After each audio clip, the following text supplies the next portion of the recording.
Tamil school பசங்கள்ல நடிச்ச memories நிறைய இருக்கு ஆக்சுவலி. மறக்க முடியாத மெமரிஸ்னா அந்த பசங்க தான். இந்த பசங்க பண்ற சேட்டைகளும் அவங்க செய்யற ஃபன்லாம் வந்து மறக்க முடியாத ஒரு மெமரிஸ். பார்த்தீங்கன்னா இப்போ வந்து நம்ம ஒரு நாளைக்கு ஒரு சீன் எடுக்கிறோம். இன்னைக்கு அந்த பையன் 2 பேர் நம்ம கூட நடிக்காங்க. இது பார்க்க கூட மறுநாள் அந்த சீன் அதே கொந்தியில போறப்ப இந்த 2 பசங்க தான் நம்ம கூட இருக்கணும். இவனுங்க என்ன பண்ணுவானுங்க, வேற பசங்க வந்து இவங்க கூட டீலிங் போட்டுருவாங்க. நீ நடிச்சல, நீ நான் நடிக்கிறேன்னு சொல்லி அவங்க மாத்திக்குவாங்க. அப்ப நம்ம சீன் போறப்ப பார்த்தா, ஏய் இவன்லயே இந்த பையன் இது வேற பையன் ஆச்சுன்னு சொல்லி சொல்றப்ப பார்த்தா அவங்களே டீலிங் பண்ணி அவங்க மாத்திக்குவாங்க. அப்புறம் சில சமயம் இந்த பேக்ரவுண்ட்ல போய் நிப்பாங்களே, அவங்களே வந்து நடந்து போறப்ப பின்னால் வந்து ஒளிஞ்சு பார்ப்பாங்க. கேமரால ஒளிஞ்சு பார்ப்பாங்க. என்னடா கேமரா ஷூட் பண்றப்ப தலையில ஒரு தலைமுட்டை எட்டி பார்க்கறதுக்கு பார்ப்பாங்க. ஸோ இது வந்து பசங்க ஒரு செம்ம சேட்டை பண்ணிட்டே இருப்பாங்க. அப்புறம் அதான் பசங்களாலே அப்படித்தானே எப்பவுமே சேட்டை பண்றதானே பசங்க.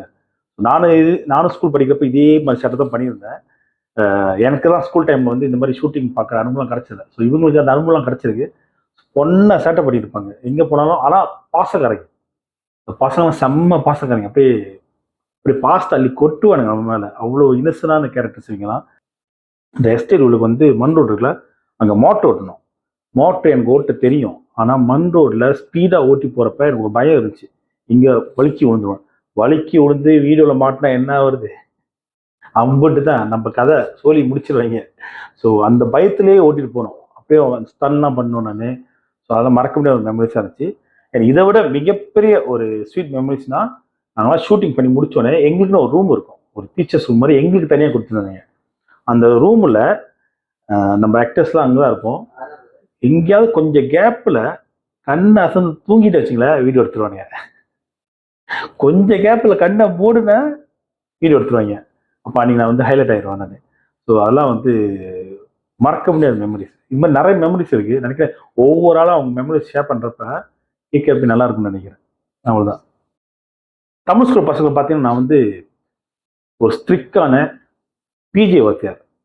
ஸோ நான் வந்து எப்பவுமே வந்து படத்தில் வந்து பிஜே காஸ்டியூம் தான் இருப்பேன் நான்.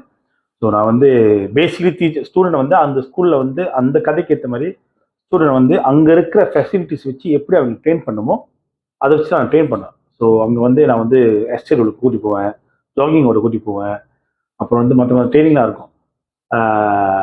இந்த இந்த பிஜே வாத்தியாருக்கு வந்து எனக்கு ரொம்ப பிடிக்கும். என்னன்னா நான் ஸ்கூல் படிக்கிறப்ப எல்லாரும் நினைக்கிறேன், எல்லாருமே நம்ம ஸ்கூல் படிக்கிறப்ப பிஜே வாத்தியார் மேலே ஒரு சின்ன ஒரு கனெக்ஷன் இருக்கும். எப்பவுமே நம்ம அவங்க பிடிக்கும். ஏன்னா அந்த சமயத்தில் தான் வந்து நம்ம வந்து கிளாஸ் விட்டு வெளியே போகணும்னு நினைக்கிறேன்.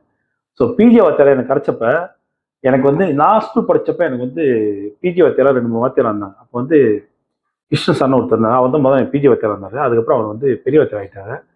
அப்புறம் வந்து மெயின் இவர் தான் பிஜே வாத்தியார் இருந்தார். ஸோ இவரெல்லாம் எனக்கு ஞாபகத்தில் வந்தாங்க பிஜே வாத்தியாரா சிறப்பு. ஸோ ஒரு மெயின் ஸ்கூலில் வந்து பிஜே வாத்தியாரெலாம் எப்படி பேசுவாங்க, பேசிக்கலி பார்த்தீங்கன்னா பிஜே வாத்தியாரும் சில சமயம் வந்து ஸ்கூலில் டிசிப்ளின் வாத்தியாரும் இருப்பாங்க. ஏன்னா அவங்க தான் வந்து ரொம்ப டிசிப்ளின் எல்லாம் கரெக்டாக இருக்கணும்னு நினைக்கிறவங்க. ஸோ அதை வந்து இந்த படத்தில் வந்து நான் டிசிப்ளினும் பிஏவும் கரெக்டாக இருக்குன்னு சொல்லிட்டு அந்த வார்த்தையை வந்து ரெஃபரன்ஸாக வச்சு நான் கொண்டு இதில் ரன் பண்ணலாம் இந்த கேரக்டரை.